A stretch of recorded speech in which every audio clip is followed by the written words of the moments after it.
अरे बूढ़ी, अरे बूढ़ी। आई भैया प्रणाम नमस्कार। हम भोजपुरी गायक शैलेश परवाना। आज बहुत ही बढ़िया कॉमेडी हमने के बात बोले वाला बानी जन। और एमे देखी कि हमारे मतलब पत्नी के रोल करता रहन।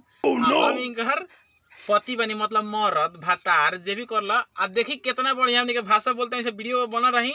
अगर वीडियो अच्छा लगा तो लाइक करी, चैनल पर नया बनी तो सब्सक्राइब कर ली, बेल आइकन को प्रेस कर ली ताकि हमारा चैनल पर हमेशा ऐसा ही वीडियो आवत रहेला। और साथ में इंस्टाग्राम पर फॉलो कर ली। तो सुनी अब देखी हमने के भाव कैसा लगता। अरे बूढ़ी, अरे बूढ़ी, सन सन बेयार बहता आलो शंखा लगबे तो पानी के कोई देनिहार नहीं के।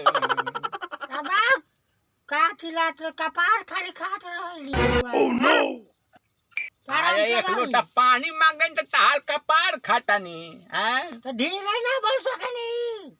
आ पटोहिया कहाँ भी है कि तार से उठल बैठल लेके जा जात पटोहिया से मंगाई तना चाल कर। अरे आनंद मोहन, ए आनंद मोहन, आई रे बाप, आजकल के मेहरारू कम आ चुमुक ज्यादा होता है। इसे चुमुक हाँ तो ज्यादा बोलना की जरूरत नहीं।